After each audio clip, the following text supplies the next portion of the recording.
Good morning, everybody. Welcome to another episode of Hawk Blogger Mornings. I am Brian Nemhauser. You can find me at all the places, YouTube, TikTok, Instagram, at Hawk Blogger. It's a special Sunday. It's a fun Sunday. Seahawks are not playing today, but my good pal, Jeff Simmons, at Real Jeff Simmons on Twitter, we get to have some fun together, my friend. We're going to talk a little bit about this debacle, which is the Rams versus Jags. We'll talk a little bit about the Mariners versus the Blue Jays, and then we'll get to talking about the Seahawks versus the Texans. So we got a lot to talk about. How's your weekend been treating you, my friend? Yesterday was a nice, a calming day. Friday night did not go so well for us in Toronto. It's a pretty depressing loss. Luckily, it wasn't like the Yankees or Red Sox, and I'm friends with a lot of people from the Seattle community. It was a little easier to swallow, but the Blue Jays had such a disastrous coaching decision. There were some guys here who are comparing it to the Pete Carroll, Marshawn Lynch. I don't think it was nearly that egregious, but it was a tough pill to swallow. I've never really believed in this team, and they also left the bases loaded. But yesterday I got the nice day off. I got to hang out with my family. I didn't have to have sports stress. It's nice I get to watch a full day of football, although the start of the day didn't go too well. I ended up going back to sleep for a little bit after waking up early for my son. But it's a nice calming day till tonight at 5 p.m. your time, 8 p.m. my time. There's nothing like the baseball stress. So I'm going to try to enjoy this horrible set of games coming up. And before baseball turns crazy tonight. Yeah. I think my body didn't quite know how to process yesterday. We obviously took the day off on this channel overall. I went fishing with a buddy out in Puget Sound, trying to see if I could catch Humpy out there and put him out of his misery. But I didn't, without having the stress of a Seahawks game or a Mariners game, I was like, I didn't know what to do with myself. My body was just so spent, I think, from all that's been going on. And I woke up eager this morning to watch the Jags versus the Rams. And I honestly, I expected the Rams to win, fully expected the Rams to win. I think they're the better team. But I didn't expect it to be like this, dude. It has been... We don't have to spend a ton of time on this. It's probably the least interesting of all the stories, but Trevor Lawrence and that Jacksonville team is just a hard watch. I just find them to be... I didn't understand why they were so hyped after 4-1. I definitely didn't think they were worthy of it after that Chiefs game. I didn't think they played that well in that game. And now they're looking like a mid team. I think that might be a compliment to them. I don't know if they even are a mid team. One of the things that impressed me early in the year was their line of scrimmage looked a lot better than I thought it would. On paper, they looked like they had one of the worst offensive lines in the league, and their defensive line was playing pretty well, and they looked well coached against San Francisco and KC, and against Seattle, not particularly good. And their offensive line, once you took one guy out of their line, I don't know, did the center play today? I don't know if Robert he did, and they look like the line I thought they were going to be. And they were supposed to be a team that's going to be run heavy the last couple of weeks, and they came out passing, and they weren't really attacking the Rams corners. I was just perplexed by watching them, and they seem to be back to where the team I thought they were going to be, but the whole thing just seems messy. You've talked about Trevor Lawrence. He hasn't looked goofy the last 2 weeks. He's looked flat out bad. And other than some fluke plays last game, he hasn't done anything. Brian Thomas is dropping the ball. Mm-hmm. And they have no idea what to do with this Travis Hunter guy. And they spent essentially, they're talking about him like he was 2 first-round picks in one. And in college, Deion Sanders knew how to do that. But all the NFL players were like, you can't do that here. And he's now not valuable on offense or defense. Yep. They passed on Abdul Carter. They passed on Jackson Dart. They passed on a lot of guys who would be pretty helpful right now. So they seem lost, and they seem back to kind of where I thought they would be. But Brian Thomas was one of the coolest players in the league last year. But most of his best games, sneaky, came with Mac Jones at quarterback. Mm-hmm. And I wonder if they're wondering, maybe we should have kept Mac Jones, or maybe because Liam Cohen's had some issues with Trevor early in the year. There was a scene where he's pumping his chest and he's letting time run out. This dude looks nothing like the prospect, the all-world prospect we were promised at this level. I mean, his processing is so slow. I mean, let's just say it. He's clearly not the smartest guy. He just isn't. You know, like had trouble getting the playoff. That's gotten a little bit better over the last couple of weeks.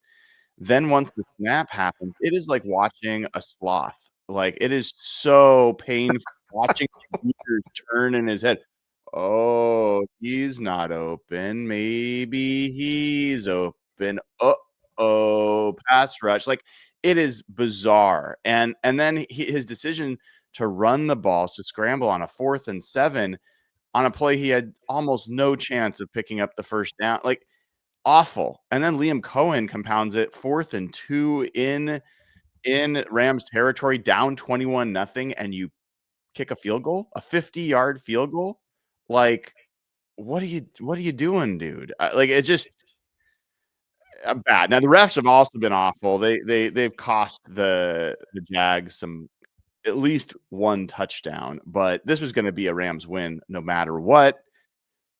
So be it. So the Seahawks and Rams are on a collision course, and I thought the Rams offensive line was pretty impressive today. That was the group that no one's talking about, but when I'm watching this game, Matt Stafford's got all the time in the world back there, and when Matt Stafford has that much time, you just have almost no chance. It doesn't matter if Puka Nacua is playing or not. Stafford is the opposite of Trevor Lawrence in terms of processing and accuracy, and like just finding your weaknesses.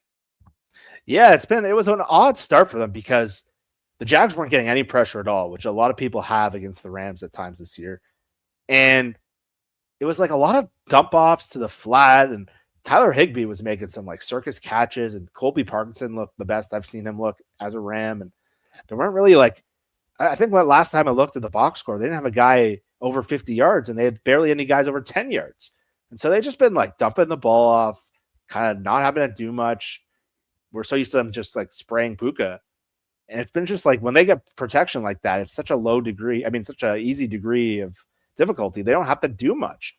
And so Higbee, I don't think most Seahawks fans like Higbee very much. He made 2 pretty impressive catches before I turned the game off. And Stafford, again, when you give that guy time, you need to pressure him, because when Stafford gets pressured, he throws the ball into the ground. He throws turnover-worthy plays. If you just let him sit back there, you're just not going to win. You figure Liam Cohen, who's been around the Rams, been around Stafford, I've just been confused by what I was watching. Like, they weren't attacking the one weakness, and it wasn't like the Rams D-line was taking over the game. Jared Verse had a good rush early, and then it's been mostly Trevor screwing up. Yeah. And some drop passes and some weird play calls. I'm glad we don't have to watch them much more. And they've pretty much covered out the NFC West now. I don't care about Arizona anymore. Yeah, exactly. And it's funny, like, quick aside there, the Cardinals are going to play Jacoby Brissett for the 2nd straight week. What do you think the chances are that Kyler Murray gets Wally pipped? Like, if they look good again on offense, can you really go out there and put Kyler Murray in front of the team again?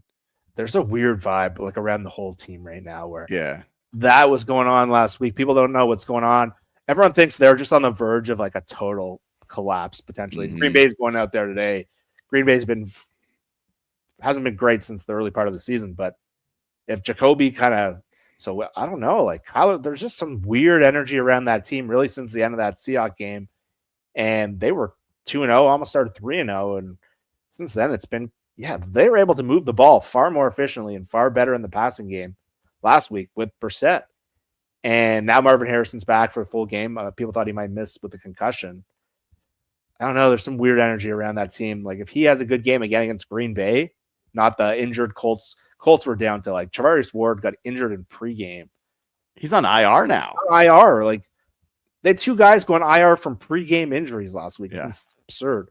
So I don't know. That's one to watch closely in the second set of games, because if they get blown out, some weird stuff might happen.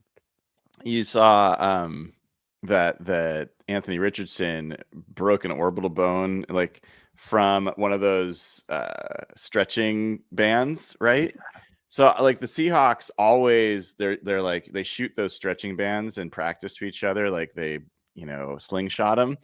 And I almost went up to the trainer and I was like, dude, did you see what happened with Anthony Richardson? How often do you check the strength of these bands and whether they need to be replaced? I mean, I don't know if you've ever had that. I've had that happen actually when I was working out and one of these bands snapped and the recoil I mean, I had a welt for like weeks. So those are legit, man. This might be the only time I ever stay a sentence, but fortunately, I have not been to the gym in quite a while, so I've not had to deal with a lot of stretching bands, and I'm still in the new parent mode, and you can see by my beard, and I need to get back to like some functionality here. And a couple weeks ago, Evan's sending me his like workout plan, and you come in, you're like, dude, this guy's like trying to survive a baby, like he's not gonna find time to go to the gym. So no, I haven't been around the bands much, but that was like the weirdest injury I've ever seen. Yeah, dude, that was pretty bad. Knocking out his eye with a stretching. I've never heard of anything like that.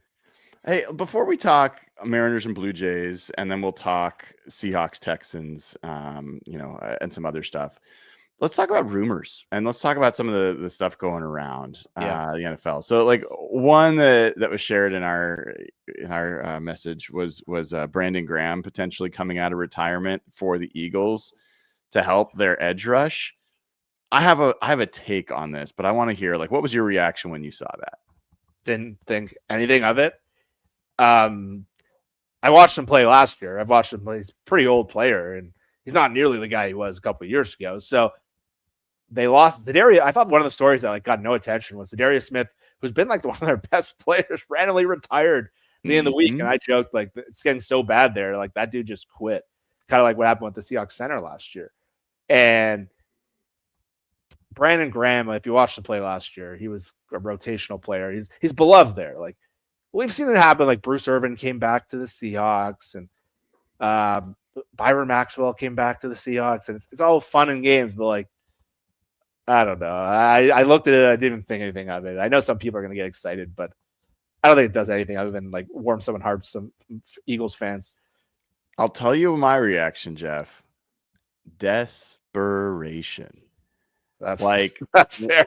I mean, the Eagles' edge rush and the pass rush in general is so bad right now that they went out after week 1 and signed Zadarius Smith, who then became their best edge rusher, who then retired.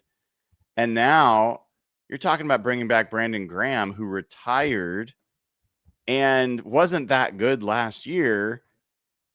I mean, I think that's a sign that one, they don't see an edge rusher that they can acquire necessarily that's going to help. And two, they've got a problem and they're grasping at straws, man. So I think the Eagles pass rush is something you and I identified really week 1, like during the game against Dallas. We're like, this is not, granted they lost Jalen Carter before the first play of that game, or the first play on defense at least. But I think the Eagles team is so different in terms of what they're capable of, offensive line and defensive line, from a year ago. I think that's a story. And then let's talk about some of the other rumors in terms of availability. And let me play this for you. We've talked about the Tariq Woolen situation and the fact that, it seems like the Seahawks are close to kind of maybe just saying goodbye to this guy. Well, Mike McDonald was asked yesterday about Tariq Woolen and the kind of rumors about him. First, I'll just play the sound from Mike about how he thinks Reek did this week. All right. I'll tell you what, Reek's had a great week of practice.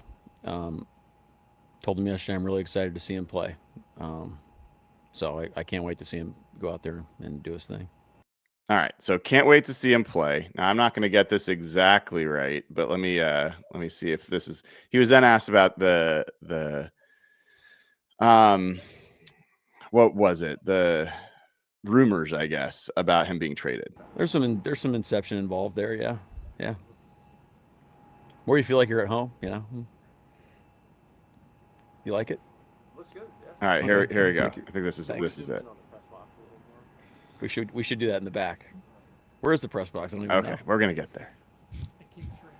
He was in a good mood this week. That wasn't my idea for it. The 3 questions, guys. Will they need to do pre-game workouts? Okay, maybe I missed that. Dave, was that your idea? All right, let me find it. I keep saying it, but T-Night is practicing for Whose idea was it to Gosh darn it. light walkthrough in the morning? So something that's do all day Monday? sit around, stare. It's important to get Whatever. He said there's no speculation on his part. I can't find it. Sorry, I should have done that beforehand. But he said there's no speculation in this locker room. Like, they're excited for Reek to play. So do you buy it? Do you buy that Mike McDonald is not planning on having this guy leave the building? No, I don't buy it. I think he's trying to keep him motivated. I think they realize they need him the next couple weeks. But from everything we've heard from around the league and from Brady and from some of the stuff you've reported, it seems like this is heading in a pretty obvious direction. And there's some very obviously needy cornerback teams. Look, I think a lot of the fans who were on the Woolen side, a lot of them softened their stance when watching Pritchett or Shaq Griffin. And I was one of those. Like, I was pretty hard on Woolen early in the year, and watching Pritchett in that Tampa game and Shaq Griffin running in the last game, I thought he was pretty. I wouldn't trade him, but I still, if I'm trying to guess what I think the Seahawks are going to do, I don't think I'm buying him, Mike. I'm sorry. Yeah, it was interesting. The way that he answered it to me did pique my interest a little bit. It sounded a little bit like the Geno talk of the offseason, which, by the way, was authentic. But what it was kind of this, it seemed like a very clear reaction at the time to how they'd handled Geno talk during the offseason, the previous offseason. Yeah. And they're like, no, like, he's our guy. We want him, blah, blah, blah.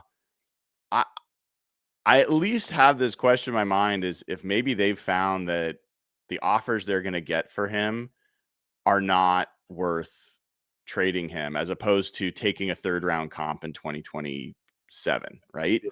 Like, that's the question that they've got in their mind. If they're looking at their room and they're saying, hey, all we're getting offered is 5th-round picks or worse, and we're not able to trade for a player that's going to help us this year, then they might hold on to the guy. And I think they have to reevaluate things because, look, we don't know how Witherspoon's going to hold up the rest of the season. That's obviously a re-injure situation, and they just don't have that 4th corner to just drop in there. And Josh Jobe kind of come back to reality a little bit over the last 2 or 3 games. He had some rough moments in Jacksonville. He had some tough moments in Tampa. I don't know how good I'd be feeling. To me, I'm not trading him unless I get a pretty good return. And maybe you split him for a pass rusher. Maybe you do that. But I've seen what the backups look like. And you're 1 injury away from having to play 2 of those guys. And so I would not feel comfortable doing it. I think Mike wants him motivated. I don't imagine Mike's the biggest fan of his moving forward. They're so different just in terms of the players Mike wants, the players Mike's paid. They never seem to match, but I would want that guy on my team if I'm watching those other corners the last 2 weeks. Yeah, I'm certainly monitoring, because it did sound to me like he was throwing trying to build a bridge back a little bit. And they have not done that so far this year. So we'll see. And I'll tell you this, like, my position on Reek Woolen has not really changed. I still think he's the most talented cornerback on the roster. I still think that the Seahawks are at their best if he's playing well for them. And I think he gets a lot of bad fan. I think fans underappreciate the fact that this guy's been really happy to be a Seahawk. He's been happy to be Seattle. He was no excitement to you, but he was cheering on the Mariners. I saw the big dumper tweet. Yeah. He posts on his Instagram. He reposts Seahawks tweets, or Seahawks posts from he's, in my mind, he's shown that he's bought into being here, and personality wise, some of the plays he makes, I get it. They're frustrating, but assume if he does get traded, I will not remember Reek Woolen as some malcontent half-ass that wasn't really wanting to be here. I remember him as a really good player who had some plays that did not work out and maybe just wasn't a fit for what the team wants to do. But I still think he has a chance to be a pretty productive NFL player over his career. Yeah. I don't think he's a bad player. I think he's a pretty good player. I think the match of him and Mike, who Mike is so detail focused and so X's and O's and smart. And I think a coach like Pete was so good for Woolen. And that's why I saw the Raiders get linked to him the other day. And one of the stories that he was one of those terrible trade rumor stories that came out, but I don't think like he's a 5th round pick. That's way above his draft status. And I don't think he's a bad guy or a bad player. I just think the matches. Hearing Brady say 1 out of 10 on your show, that was where all the alarms started. Mm-hmm. And now that we've seen a couple things happen over the last 2 years, I think it's more of a match of a personality than anything else.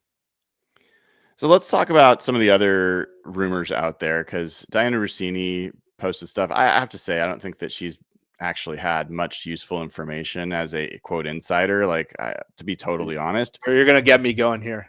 Let's not get going on her. Yeah, I'm not the Beats fan. Okay, I met her. She's very nice. You know, yeah, I'm just saying I have not very well liked, but I've not found a lot of useful information. But let's assume there's something useful there. We've also got some overlap with other things. Miami, Tennessee. Those are 2 teams. And then I would throw in the Jets. There's a couple things out there. So Jermaine Johnson, edge rusher for the Jets, may be someone who's available. I think he's an interesting player. He was injured last year, been a little injured this year, but seems to be back. Tennessee, basically everyone but Cam Ward and Jeff Simmons. You're not available for a trade, Jeff. Are available, and so there's some guys that may be of interest on the Titans, and then you look at the Dolphins, and it sounds like they don't want to trade Jalen Waddle, which I'm like, why would you hold the line at Jalen Waddle? I don't know, but anyway, we've talked about the Dolphins guys, and I know you're a big Jalen Phillips guy, so. Any other of the rumors that have come up, anything else that's caught your eye that could have some interest for the Seahawks? Well, it seems like Trey Hendrickson is not going to get traded anymore. Yes. And I think that when you pointed out a couple weeks ago that the Bengals might be looking at this a little differently than the rest of the league.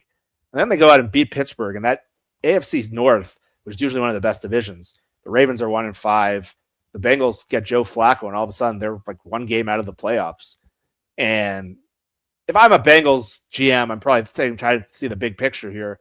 But that's not how the Bengals do things. They want to sell tickets. They want to.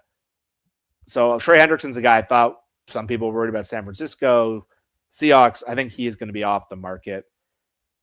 I think Miami has a couple edge rushers that I've been looking at, and I think all the insiders have linked to those guys. So Jalen Phillips, Bradley Chubb, they're not the kinds of guys you're going to get. You're not going to get them. They're going to change like the nature of your whole season. But if you're looking for like a bit of juice or just people who know to professionally edge rush, I think those guys are available. But I think the big ones being that Hendrickson thing. And there's been smoke that Chris Olave might be available. And that's the one he might be the best player that you can get on the market, but I think the cost to get him would be pretty substantial. I don't know if the Seahawks, who early in the year we thought they're maybe a receiver away from being in contention. What do you think the cost would be? Maybe like a second or third next year? A second or a third? I don't know, man. With his concussion history and with him only I don't know. I think the third is probably where you start. I honestly think he's probably. I mean, if you were to include a player, I think a fourth isn't out of the question at all. Like a fourth, and I'm trying to think of who would be in there. Woolen, or something along those lines, or maybe you trade back a receiver along with it. Maybe like I don't want Jake Bobo to go, but like I don't know, something like that. I just Olave is interesting to me because I think he is a buy low option. This is a guy that was an offensive rookie of the year, played with Jackson Smith and Jigba. They obviously the wide receiver room chemistry would be great. They don't need a receiver. I'm not like you and I were like, they got to find another one to complement JSN, and I don't feel that way. But I think that could be a move where you look at the next 3 years and you're like, oh, JSN, Olave, and Torrey Horton. That's a legit trio for the next 3 years. And you'd have a hard time just saying, okay, we're going to, like, going into this Texans game, you're like, okay, if they do manage to erase JSN, how's that going to hold up? I don't think you feel that way if you've got a Chris Olave. Yeah, that was always the next step of this iteration. And they've been in hyperspeed mode. And my take has been most of the time, like, I didn't think the offense would be particularly dynamic. And I thought, okay, you can get by with the receiver. And then once you figure out the rest of the offense, if the quarterback's good, then that's an easy spot to fill. But if you can get like a buy low on Olave, you might be able to hyperspeed that problem now and fix that problem now. And because every draft, you can get a receiver probably in the first round, most years in the second round. That's pretty good. And they can play either in the first or the second year. It's the easiest position to fill. And we talked about, that was one of the reasons me and you were talking about, like, okay, we shouldn't pay DK Metcalf because I want to put the money somewhere else. But if you can get a buy low situation on a player like that, that's got a 5th-year option and tie it up for a while, it's an opportunity they should look at. And Rashid Shaheed is available. I think his speed would be a really interesting complement to what they're lacking right now, especially how good Sam Darnold is at throwing the ball down the field. But yeah, if I'm looking at all the organizational needs, I think corner and edge far paced receiver as the biggest organizational needs. And I don't know if you're getting a corner in the market. Linebacker, something you might want to look at. They keep pumping up Drake Thomas, but that's something I'd look to upgrade if I couldn't a trade. But they have some other options ahead of receiver right now. I agree. It is not a pressing need. I think they have a potential to maybe buy low on someone who could help them. But other than that, I got to give you your chance to talk about Tony Pauline's report about Devin Achane for Reek Woolen, or the other one that I saw was, let's trade Reek Woolen for a Kelly Ringo and a pick swap of a 4th and 5th. And I'm like, these are the worst trade rumors I've ever seen. The Bill Barnwell one is what you're referring to. He listed like 13 trades he thinks should happen. And the Seahawks one was just flat out stupid. Mm-hmm. Like, Kelly Ringo has been a huge problem in Philadelphia, where corner's their weakest spot. So we're going to go and trade them a way more talented player that's been proven at this level and help solve their biggest problem for a total flyer of a guy who's been a bust and take like a 1-pick upgrade. It's idiotic. You're better off just taking the 3rd-round pick next year or whatever. You're better off doing nothing. I can't believe Barnwell thought that was a good idea. It was and some people are like, yeah, that's pretty smart. I was like, but the Dolphins one was next level. Like, look, Tony Pauline has had some of the worst reporting on the Seahawks. I'm not here. He's had some good draft reporting overall, but like years ago, the John Boyle does those inside the draft room stories.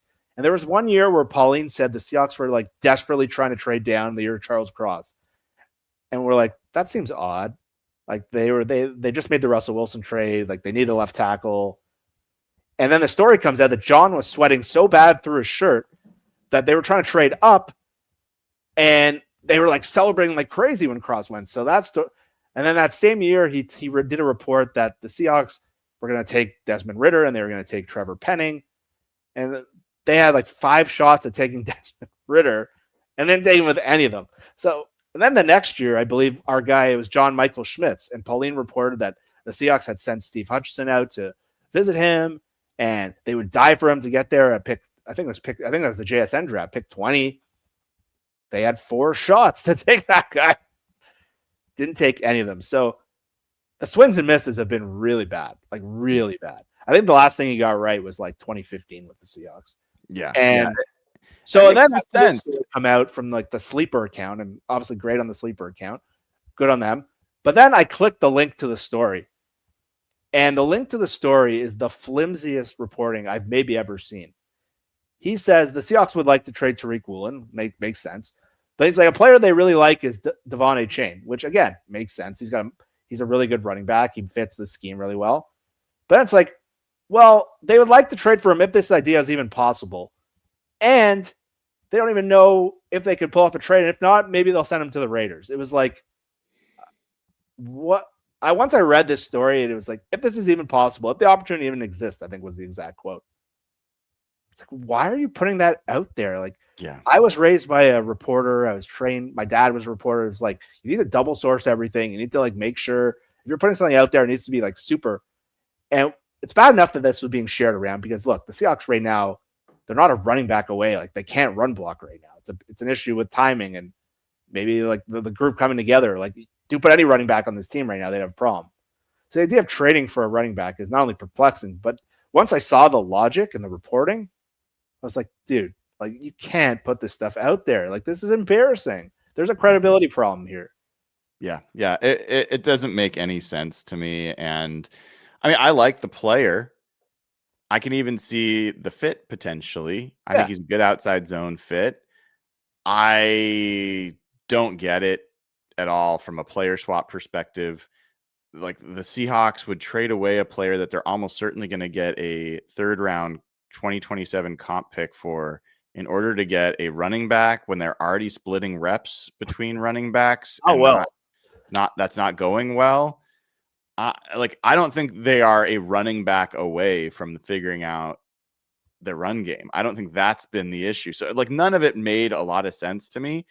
And then this week there was also, let's transition away from that ridiculous rumor to I don't know if you noticed the shift, Jeff. Did you notice the shift? When I asked Mike McDonald on what would have been Wednesday about, hey, look at your 2 running backs. When Ken Walker's on the field, you have been more effective by almost any statistical measure. Points per drive, yards per play. Has Kenneth Walker earned more snaps? And Mike McDonald was very quick to say, we like our plan. We like our guys. We're sticking with what we're doing. So it was pretty much like, tough. We're going to do what we're going to do. Yeah. Couple days go by. I asked Clint Kubiak the same question and the answer changed. And it was like, he's been earning more reps.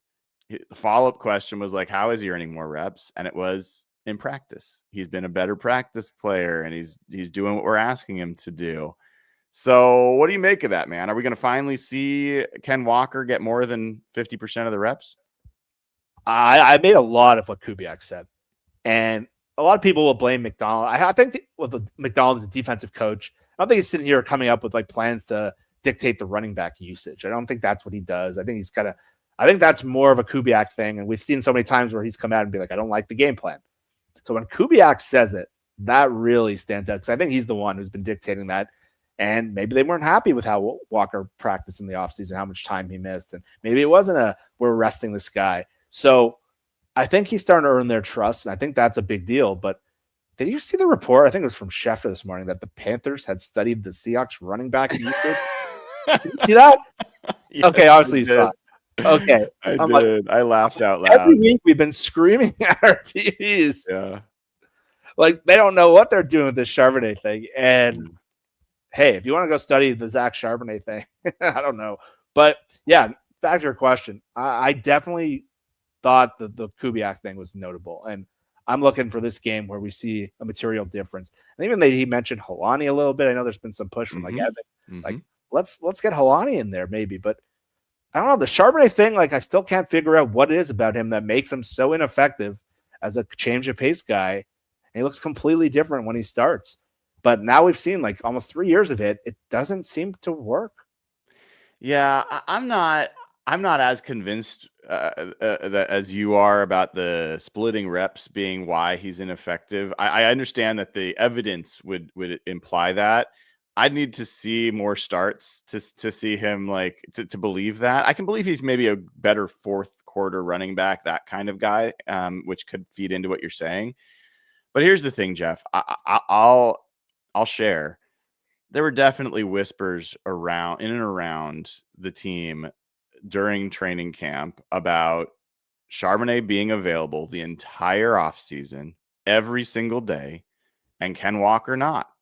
And Ken Walker had what they said was kind of a foot that he was nursing, but he sure looked like he was fine when he was out there. And then he'd take weeks, like a week off. Like he wasn't out there nearly as much. How often have we heard Mike McDonald bring up excitedly player participation in the offseason program? And how often, if you heard Clint Kubiak's first interview on 710, I think it was with Bump and Stacy, and he talked about what do you look for it to find a tough player? Like what does toughness mean? He's like availability. like day in, day out at practice. He talked about that. And offensive line, he was talking about that. And tight ends, like he was talking about that. So you've got a player who is not available for a lot of the training camp.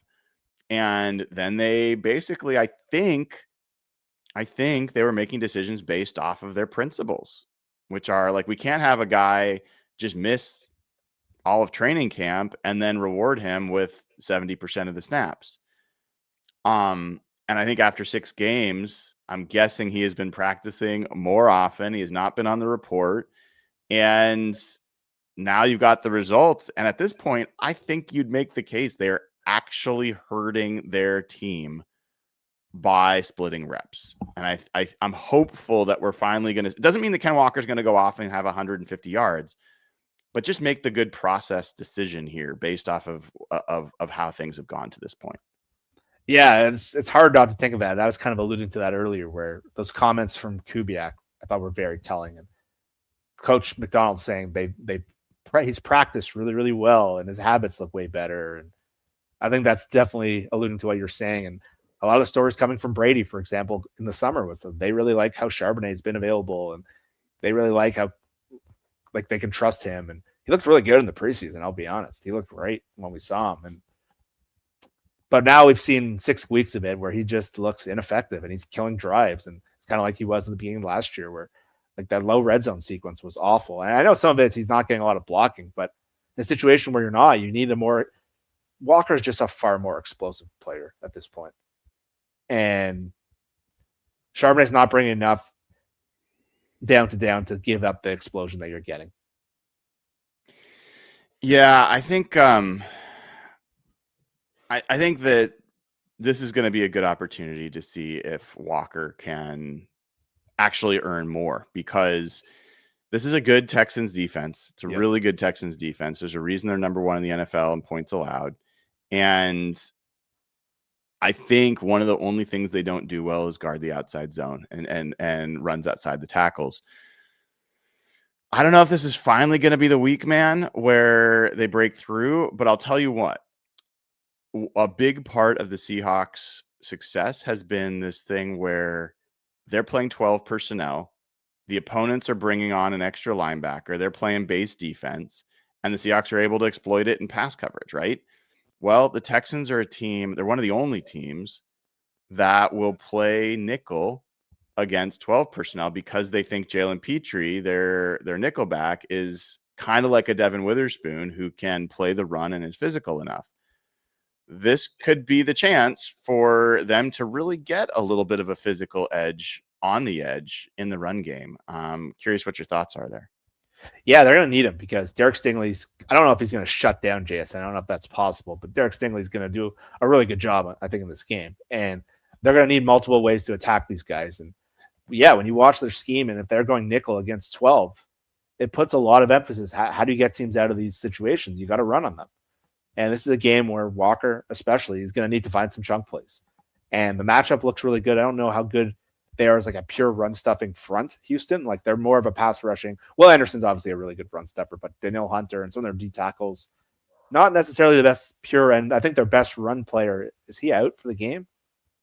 He's not the best run player, but fully their defensive tackle is out. Yeah. So it's an opportunity for him. Absolutely. Because they're going to need to kind of complement them a little way. If you just drop back and try to pass against these guys, and they're obviously going to be really prepared for their play action game. I think Brian spent enough time around Shanahan, and I think they've seen enough of these play action teams. They're going to have a really good read on them. And so, yeah, it's a big Walker game for sure. And I think that the opportunity is absolutely there. I think he's one of the big X factors, other than obviously the defensive line just winning the game on their own. How do you see this matchup? We're gonna talk Blue Jays Mariners and toward the end of the show. We'll wrap on Blue Jays Mariners. So everyone who just wants to hear Seahawks stuff in NFL, we'll get to that first, and then we're gonna finish with Blue Jays Mariners talk. So what sticks out to you about this matchup? I think the Texans they're a really good defense, and it's not going to be as comfortable as it's been on offense the last few weeks. I don't think the bottom's going to fall out, but it's going to be much harder. And last week when Jacksonville, we saw in the second half, it became pretty hard for them to move the ball sometimes. I think Houston's going to give them trouble. I think they're going to be able to know how to play in that play action game. I think their corners are really, really good. I think this is a game for it's very similar to last week. The Seahawks won the game because their defensive line took over the game. Mhm. This is a worse offensive line. And so, especially the right side of that offensive line, but between Murphy, Lawrence, Mafe, Leonard Williams, these guys have the ability to just blow up. It's 2 Texans wins were against like the Ravens backup level players without every one of their good players on defense. And it was 3-0 or 6-0 with the Titans in the fourth quarter. And then a couple turnovers just flipped the game. This is a game that they're at home. It hasn't been great for them, but with the noise, I want to see the defense just take over. Last week was the defensive line. I want to see the whole defense take over the game. And I think for them to win, they're going to need that defensive line similar to last week. And the matchup fits into that. When CJ Stroud is under pressure, he's not a particularly good quarterback. And they don't have a lot of like proven weapons outside of Nico Collins, who's a great receiver. They have no tight ends, basically. They can't really run like a heavy scheme. And they're one of the worst running the ball offense. Nick Chubb, what's left of them, is playing running back. And Woody Marks is okay. But if you can make the Texans one-dimensional, and a lot of the opponents had early in the year, but the defense is so good. Like there was a Monday night game with them and the Bucs this year, where the Bucs had lost everyone in that game. Like they lost Kristen Wirfs, they lost their 2 tackles got injured. The right tackle left the game. Mouch left the game. Like they were barely hanging on. And even with all that, Stroud couldn't do anything against like a pretty average Bucs defense in that game, who were down a couple guys.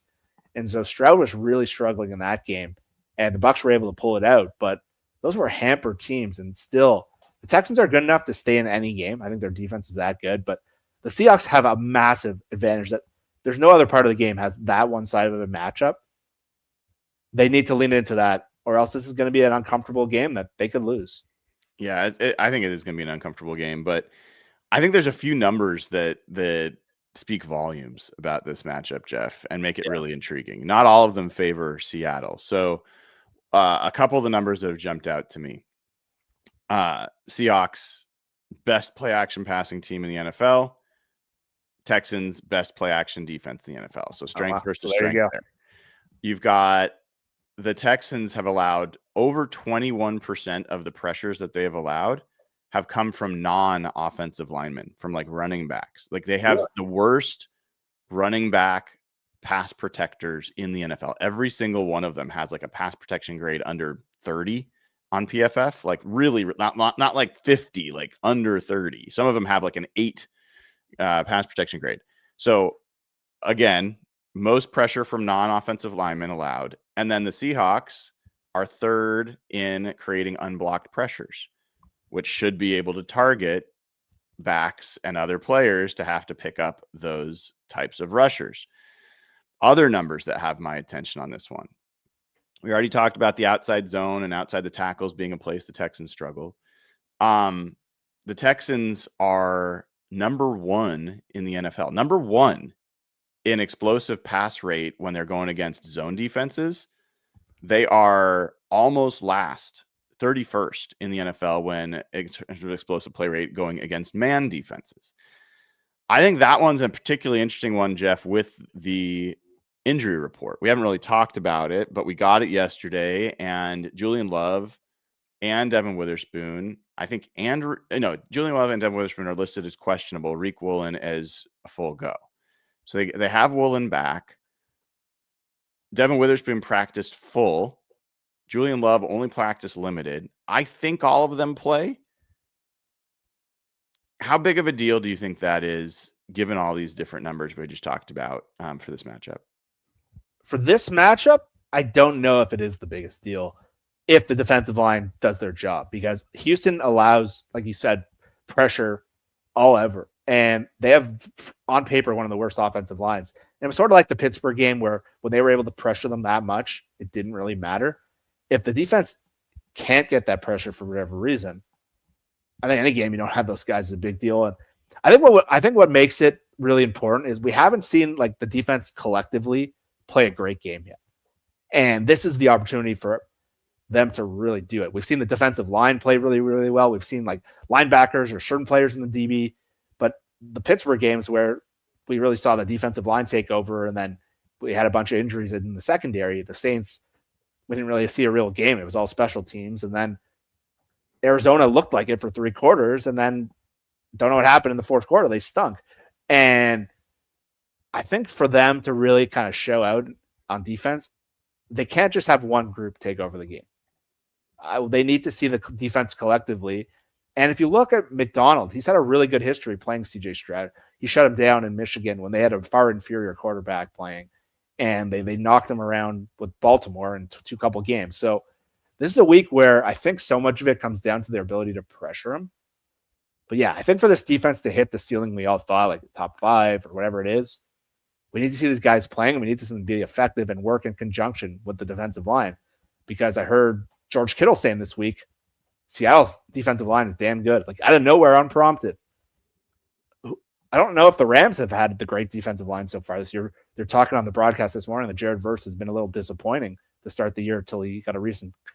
Like I think the Seahawks defensive line in the interior and collectively when Lawrence is playing, it's one of the best 3 in the league right now. And you're seeing one of the other ones on the other side of the ball, unfortunately. But now we want to see the secondary get like that, and they just need the dudes in there to kind of hit that ceiling. Yeah, well, and I mean, I think it's a pretty big deal. I tweeted out this morning that the Seahawks starting secondary has played 4 snaps together this season. 4? The first 4 plays against the 49ers. Yes, with Eamon Worry, yeah. Only 4 snaps the entire season. I'll repeat it. 4. 1, 2, 3, 4 snaps the entire season that the starting secondary has been together. And yet they are 6th in points allowed, 6th in yards per play, 4th in DVOA. I am very interested to see not just this game, but a sustained level of games with these guys together, because the pass defense has been where there's been coverage has been. If there's been a weakness, it's been there. And I think a lot of it probably is there regardless, but I'm not positive about that. And when you're talking about guys, the level of Witherspoon and Love, especially being out, I think it's a big deal. So I am really curious. And I think the Seahawks have some pretty suspect offenses that they're going to go against, including this one from Houston. Let's take a look, Jeff, at some numbers for this game together and see if we've got some picks for our buddies over at Sleeper. So this is looking at the Houston-Seattle game. And let's look at it's a free pick. Sam Darnold. The free pick, the Darnold one. Yeah, we're not. Yeah, we're gonna forget the free. I hope pick. he gets over 1 passing yard. I think he'll get over 1 passing yard. We're gonna leave that off. We're gonna make it harder for us. Do you think CJ Stroud goes over or under more or less than 227.5 passing yards? I think less. I think so too. I think it's a rough matchup for the Texans. They're feeling like they've found their stride. I think you and I are questioning who they found their stride against. That's how I feel. Like when Baltimore played them, they didn't have Roquan Smith, Justin Matabuke, Marlon Humphrey, and Kyle Hamilton. So you think the Seahawks injuries on defense have been bad? Those are when Baltimore was good, McDonald, those were their 4 best players. And they're a bad defense in general this year when they are healthy. So you take those 4 guys out, and you're basically looking at a practice squad team. So until I see them do it against like an actual NFL defense, and the Titans coach is already fired. So they've been a horrendous team this year. They have one of the worst rosters in the whole league, maybe the worst. So to them to do it against Seattle, especially if their guys are back, we know Woolen's going to be back for sure. That makes a big difference alone. But I know that CJ Stroud has not had a lot of success against Mike McDonald in the past. And they're not exactly armed with like a high-level group to go against this defense. So it's like you said, it's a tough matchup for him. All right, running wise, no running back since week 1's had more than 50 rushing yards against the Seahawks. They got Nick Chubb at 37.5. I mean, if he goes less than that, I don't know that they have much of a shot to score, 10 points in this game. He hasn't had a very productive season. He looks really slow. But Ken Walker, 46.5. Well, they still have Charbonnet at 39.5. So this could be an opportunity to, like, how do you feel? Do you feel confident about that one? I think he's going to go over 46. All right. I'm not going to say no. And then receiving yards. AJ Barner sneaking up there, 26.5. Woody Marks is a guy that we haven't talked about for the Texans that people should keep an eye on. He's a rookie out of USC. I think has had a nice season so far and is starting to get a bigger role for them on offense. Yeah, a couple of weeks ago, it seemed like when they kind of broke out against Baltimore, it seemed like he was going to be the dude at that point. And then they went back to splitting carries, and he's been more of a change of pace receiving back. But when he gets in space, he looks pretty good. He's maybe one of the best parts of their passing game, just the ability to get him the ball in space, because when they have not given the chance to surpass Nick Chubb, and Joe Mixon had this mysterious injury this year. He's been on IR all the year. And so, yeah, he's a sneaky good player for them. He was a guy I liked in the draft, if you remember that. And yeah, he's been a nice kind of compliment to. We haven't seen much from the Iowa State receivers that from there, and maybe they're going to get more opportunity now that Christian Kirk's out. But he's been better in the passing game than some people have expected.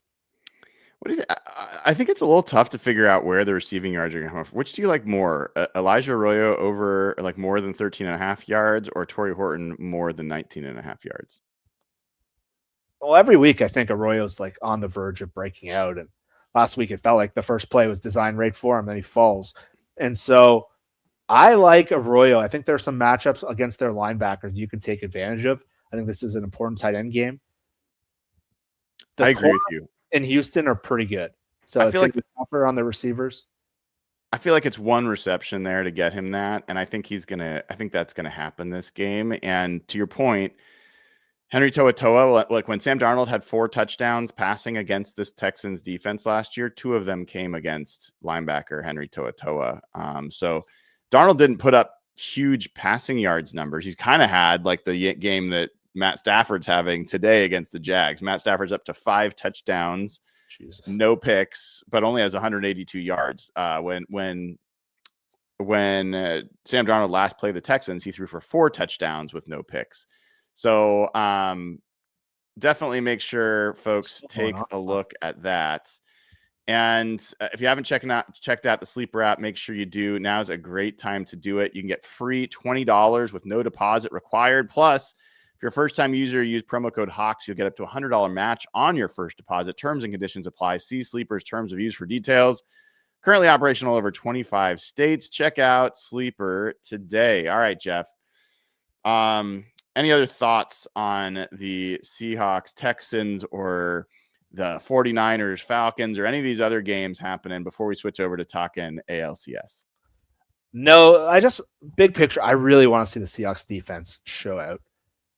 We saw the one position group really take over last week. I think this is just such a good opportunity where everyone said like the home crowd's gone and it's going to be loud in there. I don't know if there'll be a baseball game at the same time, but that would be crazy tomorrow night. But I just really want to see McDonald and this defense just dominate these guys. I think we're due for a game like that. We really haven't had it yet. I think this is the game I'm calling them for it. Yeah. I think it's a really important game. I think I respect the Texans and what they provide as an obstacle. You got to win these games. The Seahawks are a better team. They have the better overall matchups. They're at home. You got to win. You just have to. So I will be pretty unrelenting if the Seahawks don't find a way to get this one, even though I think this is probably this offense's toughest matchup of the season. So the defense has got to pick them up. The defense has got to hopefully get some turnovers, some short fields. Wouldn't hate the special teams making a play or two. Like whatever has to happen, get it done. What I won't tolerate, Jeff, or at least what I am verifying I will not do in post game, is say Sam Darnold, oh, he's the same old. Like I won't be surprised if Sam Darnold has a tough game against these guys. It's going to be a tough game for any quarterback in this situation against these guys. Other parts of that offense have to figure it out, and the defense has to hold up their end. That's exactly how I feel. Like I don't see this as a game where Darnold's going to go throw 4 touchdowns and they win because of him. I think it's going to be that's why I keep calling out the defense. Yeah. All right. Couple super chats, and then we'll transition here. Kyrie Kelly says there's a guy we took 20 picks before Horton. What's the timeline for Riley Mills? This feeling reminds me of waiting for Kenny Mack to finally play. Well, Gotta say, I think I have higher expectations for Riley Mills than I did for Kenny McIntosh, a 7th round running back. But no timeline. There's no timeline. I tweeted out a video of him doing some rehab on the field, like last week, maybe it's the week before. They say that they expect him back at some point this season, but we don't know exactly when. So, probably that's a question I will ask after the bye week. That's when I think we'll start getting a little bit more of an idea. All right, next one here. Seahawks 17 says, I've loved my Seahawks for 40 years now, but living in London, Ontario, was lucky to go to 3 Blue Jay games this year, including my mom's first game. If the M's win, I'll root for them, but go Jays. Well, just proof that I will accept and handle Blue Jays propaganda on this channel. Jeff, let's talk. I think first, I think you and I are very similar fans of our 2 baseball teams, aren't we? We are. We're both kind of tortured. We're both we want to get excited, but there's a part of our brain that just can't do it. And we both have been like skeptical about a lot of the moves they've made. I think you guys had much better in-season moves, but we're just like bracing ourselves for. We've kind of both braced ourselves for disappointment. And every time the other team wins, we're like, "See, I saw that coming." And I think we both had the exact same reaction to like the first 2 wins that Toronto had in Seattle, and then the Jays blowing the game. I wasn't devastated. I was more perplexed by the managerial decision, but I don't think the Jays are that good. So we're both kind of like expecting the worst, hoping for the best, but I don't think it's like a Seahawks game where like I'll be devastated if they lose. It's just, I think we're both like emotionally hedged for what might happen the next couple of days. Well, I mean, we've got to out each other a little bit more than that. I mean, you kind of after the first 2 games were like, you know what, like screw this team. Like, oh yeah, I like whatever. I after the Mariners lost that game 3, and then especially after they lost game 4, I was like, I don't think they have a chance. I think this is over. I think they completely blew it. Those were the 2 games that they had the biggest pitching advantage in the series at home, and they weren't close. They got completely boat raced in both games. It was humiliating. And I think that's how Jays fans probably felt a little bit about the first 2 games where they had their biggest pitching advantage and they blew both games. They got boat raced in the second one, and neither of those were competitive. It's been the weirdest series because like you hear us talk, like I usually have a pretty good feel on what's going on and like how the things are vibing, and like the Seahawks, like this year I've had like very good feel. Every time like I've come to like a decisive conclusion, the exact opposite has happened. Like game 1, you guys play a 15-inning game, you're playing your 5th starter. I'm like, all right, like the Jays should be comfortable in this. They lose. Game 2, it's like, all right, they'll split in Toronto. They're like 30 games over at home this year, and if they lose that in pretty embarrassing fashion, and I'm like, okay, these guys suck. I was right. Like they're not good.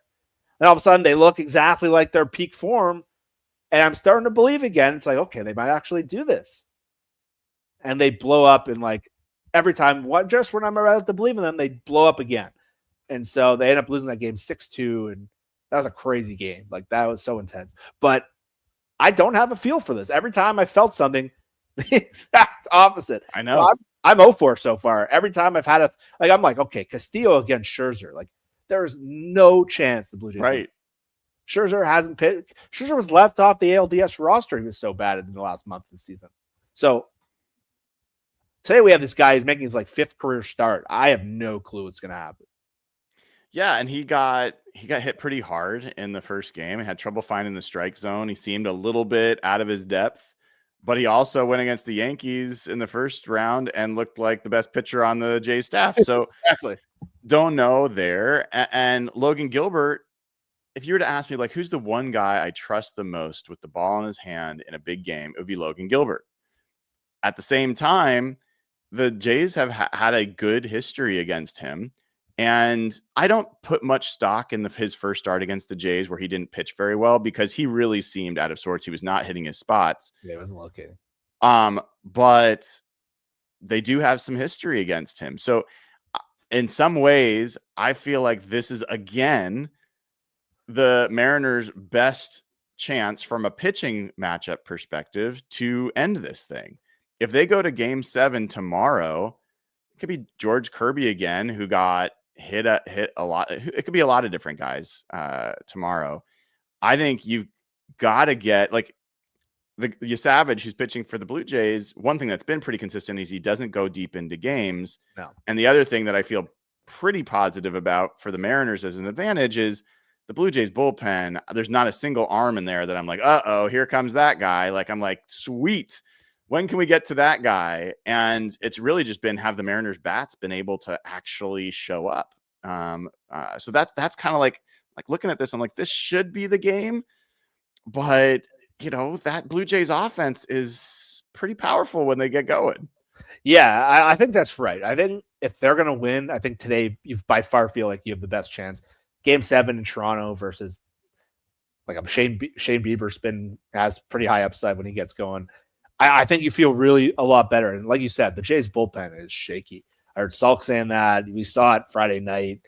They put in the wrong pitcher, but it's not like Jeff Hoffman and Sir Anthony Dominguez gives up the grand slam. It's not like those guys are confident. They don't really have a great arm. It's a bunch of who's who. Even Varland, who's been the guy they traded for, he looks scary at times too. And so the Jays bullpen, and then we don't know if George Springer, he's probably going to play, but I don't know what kind of state he's going to be in. That hit on the knee that he took from the pitcher, from Wu, looked nasty. I thought he broke his knee. And so I don't know what kind of state he's going to be in. He's been really seeing the ball well. So again, the Mariners are already, they're playing them without Bo Bichette. If Springer's not himself, the Jays have gone such crazy. If you look at their roster on paper, you're like, how is this team good other than Vladdy Guerrero? It's Ernie Clement and some of their Kirk obviously has some big hits, but they just don't have a lot of Nathan Lukes has been a career minor leaguer. So if the game becomes a bullpen game, there's a reason I think Fangraphs and me, we all thought the Mariners looked like a much more complete team. It's because of the depth of the pitching and the depth of the bullpen. Yeah. And when Julio has been kind of off since early in the series, Julio didn't look very good, but when Suarez is hitting, and the Mariners are just such a tough lineup. So today's a day where they can really, it's such a big spot for this young kid. His whole season's coming down. He's not going more than 5 innings in any game. They pulled him with a no-hitter in one game. And so if the Mariners could get to that bullpen early, I think this game really favors them. And no Jays fan will feel good after seeing what happened last time. Yeah, one thing the Mariners offense has been very frustrating the last few days. They finally came through, and the person who came through also matters, because Eugenio Suarez, when he's down, he is way down. He's like Rick Woolen. Yeah, man, I don't even know if that's this is prolonged zero. He's just whiffing on anything. Okay, fair enough. But when he's hitting, he can go on a 2-week, 3-week heater where he's hitting 4 home runs in a game. He's capable of that. He really can carry a team. And so for him to hit 2 home runs and one of them to be an opposite field grand slam at T-Mobile, I think that if you're a Mariners fan, you're hoping that was the start of a heater for Gino. And if he can be himself, that alone could be enough in this game. But on the flip side, if you're a Jays fan, you're Vlad Guerrero has been on everything pretty much, and get him back home, and he can carry a team too. Yeah, it's such an interesting game. It's far more intriguing than any of the football games we're going to be watching over the next 8 hours. It's just such an interesting matchup, and that's the thing. It's the whole time I've been just having this pin in my stomach. Eventually Suarez, eventually a Rosarena. I've seen a Rosarena kill the Blue Jays over the years when he was in Tampa. He destroyed them. We've seen some early moments from Julio. When these guys are going, there's just so many weapons they have. And just Suarez has been a zero until that moment. And now it's woo. And so the Jays don't have guys like that. The Jays have been they put the ball in play. They have contributions from 1 to 9, but they traded Teoscar Hernandez to you guys years ago, and they've still been chasing that complementary power. It's been a criticism that I've had. I hated that trade at the time, and it didn't work out for you guys, but now he's crushing it with the Dodgers. And so they don't have pure complementary power like the Mariners do after Naylor and Suarez. So you get into the wrong kind of game. It's a bad matchup for the Blue Jays. Yeah. I mean, is any of you going to be split attention towards the 49ers Falcons game? Well, I have multiple TVs. I'm going to have both on, but like the hate watching of the Niners doesn't feel as powerful right now with all those injuries. Yeah. I think I'm going to be far more focused. Normally, like the hate watching the Niners is like as big of a priority as anything. I'll have it on, but it's the stakes of this is just, especially with like me having my Seattle following. It's such a big deal. Yeah, it is. I I'm going to be curious about the 49ers Falcons game because you've got the Falcons. Every time they win, it helps lower the draft pick for the Rams. So we want that.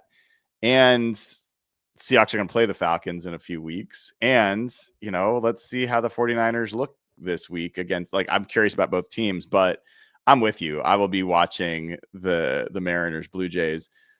So Jeff, how do you feel about this game? How do you feel like this game's going to go? Like, give me your out of 10 being most confident, 1 being least. How do you feel about the Blue Jays in this one? 3. You're that low. I just have a history of them disappointing me. I was 6 years old when they won in 1993. And so I've not seen a lot of great moments. I also have a lot of respect for the Mariners. And so I think 3, I don't feel good about it. I don't like the pitching matchup. I feel pretty nervous. But again, I'm so just expecting the worst. And so, yeah, I feel like game 7, if it gets to game 7, I'd have far more confidence. But I don't feel very good, especially the way they lost that last game. It's hard to get the vibe up. Yeah, I think I'm like between 6 and 7. So you're double 7 for all the young ones out there in this one. And then if it goes to game 7, I think my confidence would be like a 2 or 3. Yeah, so we're on the exact opposites. Yeah. I mean, I will say this. The Mariners are the only team in Major League Baseball that's never made a World Series. It would be really special to finally see that curse lifted, and the Dodgers look like just world beaters. Their starting pitching has just been insane. So maybe it doesn't matter that much which one of these teams make the World Series, but I sure would like to see the Mariners get a shot. Yeah, it definitely matters for the Mariners. Like that would be the celebration tonight or tomorrow would be insane. And so it would just be like years of, and again, I was so young when this happened. It didn't feel meaningful to me. I was 6 years old when the Blue Jays won the World Series, when they were the powerhouse team. We even made the World Series since I've been really functional enough to understand what's going on. So this would be special. But it just feels different for the Mariners right now. Like they've never done it before. Last thing before we go. So if they make tomorrow night, if it goes to game 7 and that game's going to overlap Monday Night Football, honestly, what are you going to do when the Seahawks game starts? I don't know. I'm going to have both on. I'm lucky I have multiple screens. I don't have to go back and forth. But I'll say the lucky thing is baseball and football work really well in conjunction together because there's a ton of commercials in football and baseball moves pretty slow. It's very easy to go back and forth. And so emotionally, like the stakes of that Blue Jays game does feel far higher than a week 7 football game against an AFC team. But I think it's going to be I'm going to be an emotional wreck. And then I get crazy during Seahawks games in general. It's going to be really hard to just take all that in. I'm going to be, my brain might overload. Who knows? I will be at the game, so I won't have much of a choice. Yeah.